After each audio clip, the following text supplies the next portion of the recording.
noches, amigos de Efecto Mundial. En esta ocasión analizaremos un tema un tanto desconocido de la vida internacional de México, pero que va creando cada vez más importancia para las comunidades y para las regiones de nuestro país, y me refiero a lo que denominaríamos la diplomacia estatal. Los estados de la República cada día tienen vinculaciones más estrechas con el mundo, dependen más de lo que ocurre en el mundo, y dependiendo de su posición geográfica y su tradición, por ejemplo, migratoria, van teniendo una serie de acciones que los vinculan al mundo cada vez de manera más intensa. Y qué mejor que contar con la presencia de mi amiga Amalia García. Muy buenas noches, Amalia. Gracias, qué gusto estar aquí.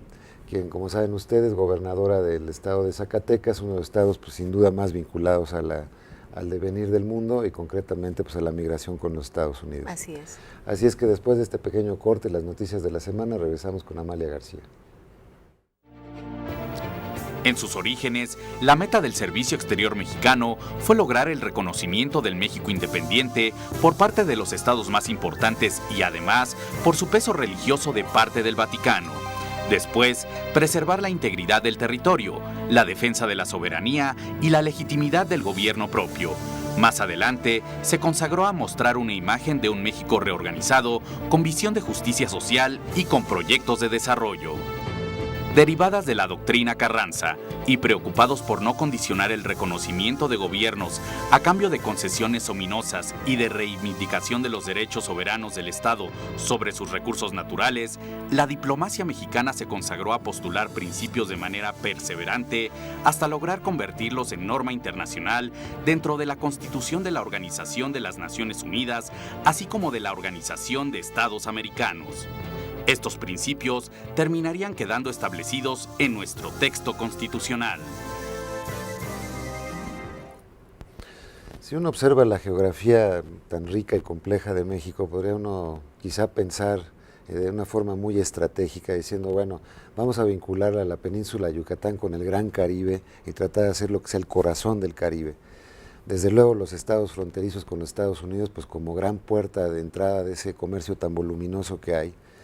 Y así podríamos definir quizá a Chiapas, a Tabasco, con la vinculación tan intensa que históricamente han tenido con Centroamérica.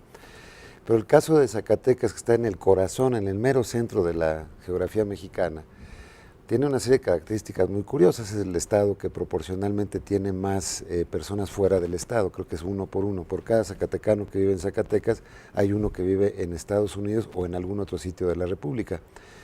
¿Qué demanda eso de una gobernadora, como fuiste tú, de ese estado? ¿Y qué posibilidades tú observas de aprovechar esa geopolítica mexicana desde el punto de vista estatal? Absolutamente sí. Zacatecas es un estado que tiene una historia vinculada al mundo.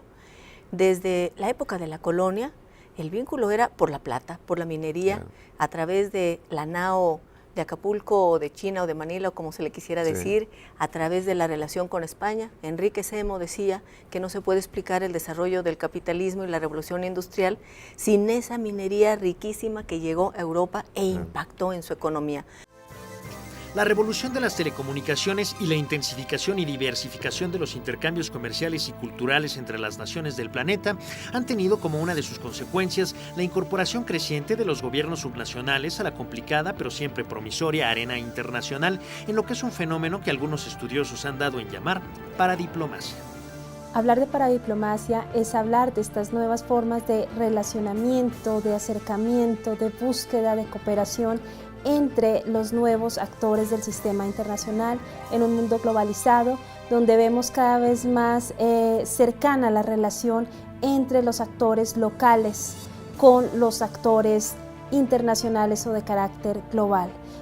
Y es que en la actualidad la promoción de los intereses nacionales en el extranjero es una actividad que está siendo cada vez menos monopolizada por los ministerios de Relaciones Exteriores. Los miembros de los estados, de los países, de las naciones, llámense estados, como nosotros los conocemos en la Federación Mexicana, como provincias, como departamentos, como ciudades, como puede ser también el caso de la Ciudad de México, están teniendo una participación cada vez más activa en la búsqueda de complementariedad en materia de cooperación internacional.